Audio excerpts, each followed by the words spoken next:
Morning student.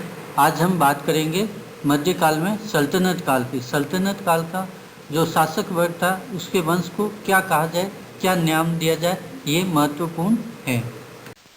सल्तनत काल के शासकों के वंश के बारे में पृथक पृथक नाम अलग अलग इतिहासकारों के द्वारा दिए गए हैं।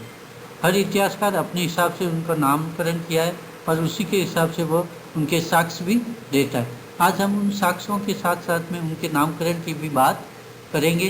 सल्तनत काल में वंश के क्या नाम रखे गए थे और उनके क्या कारण थे।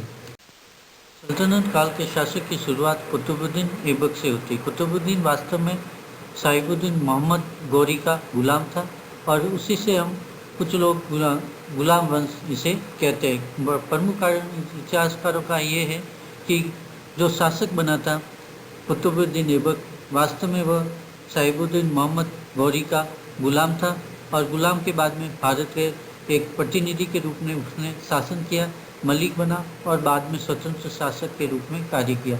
तो वास्तव में वह गुलाम था और इसी से उसके वंश की जो शुरुआत हुई, इसलिए इसको गुलाम वंश भी कहते हैं। जो प्रमुख कारण, क्योंकि कुतुबुद्दीन ऐबक गुलाम था और उसके बाद में भी शासक देखें तो वो गुलाम थे और आगे से आगे पीढ़ी के कारण इसको गुलाम वंश भी कहा जाता है। दूसरा प्रमुख जो नाम दिया जाता है वह मामलुक। मामलुक वास्तव में उनको कहते हैं जो गुलामी के बंधन से मुक्त माता पिता की संतान है, जो गुलामी के बंधन से मुक्त है और उन माता पिताओं की वो संतान थी, उसे मामलुक कहा जाता है। क्योंकि ये भी गुलामी थे इसलिए इनको भी आरंभ में जो थे उनको मामलुक तो वंश भी कहा जा सकता है। पर वास्तव में देखें तो इन सब से अलावा तुर्क थे ये, जब इस कारण इनको आरंभिक तुर्क भी कहा जा सकता है। कारण ये था कि सर्वप्रथम भारत पर इन्होंने अधिकार किया जिसमें कुतुबुद्दीन ऐबक प्रमुख था। उसने 1206 तक एक प्रतिनिधि के रूप में शासन किया, साहिबुद्दीन मोहम्मद गौरी के प्रतिनिधि के रूप से, और 1206 से 1208 ईस्वी तक उसने एक मलिक के रूप में कार्य किया और 1208 से 1210 ईस्वी तक उसने एक स्वतंत्र राज्य के शासक के रूप में कार्य किया। इस प्रकार वह आरंभिक तुर्क था, जो पहला तुर्क है जिसने भारत पे एक साम्राज्य स्थापित किया, इसलिए इनको आरंभिक तुर्क कहा जाता है। तीनों का देखा जाए एक गुलाम वंश, क्योंकि गुलाम वंश इसलिए नहीं कहा जा सकता कि बाद में इसके शासक थे वो गुलाम नहीं रहे हुए थे, गुलामी के बंधन से मुक्त कर दिया गया था, इसलिए वो गुलाम नहीं थे। कारण क्या था, उनको गुलामी से बंधन से मुक्त कर दिया गया था। ऐसी स्थिति में किसी को हम गुलाम नहीं कह सकते। जब हम उसको गुलाम नहीं कह सकते तो उसके वंश को गुलाम वंश नहीं कहा जा सकता। यही बात मामलुक वंश कहने में, क्योंकि वो गुलामी से मुक्त थे इसलिए इनको ये भी नहीं कहा जा सकता है। तो फिर इनका नाम क्या दिया जाए या इनका नामकरण किया जाए। तो नामकरण में सर्वप्रथम देखा गया कि ये तुर्क थे और आरंभ में आए थे।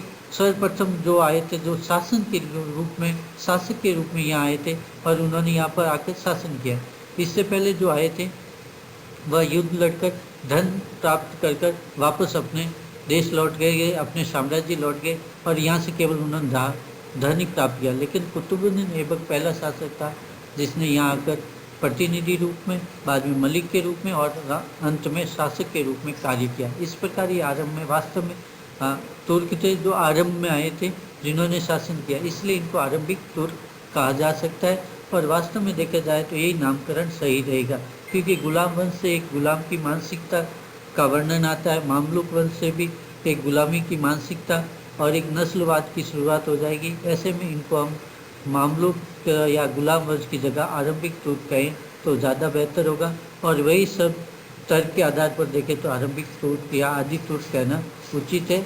इस प्रकार इसका नामकरण सल्तनत काल के पहले वंश का नामकरण था, वो आदि तुर्क या आरंभिक तुर्क कहना ज़्यादा उचित होगा, जिसमें सर्वप्रथम कुतुबुद्दीन ऐबक था, जो साहिबुद्दीन मोहम्मद गौरी के प्रतिनिधि के रूप में उसने 1206 तक शासन किया। 1206 से 1208 तक मलिक के रूप में शासन किया और उसके बाद में उसने स्वतंत्र भारत राज्य या हिंदुस्तान के शासन का दायित्व संभाला।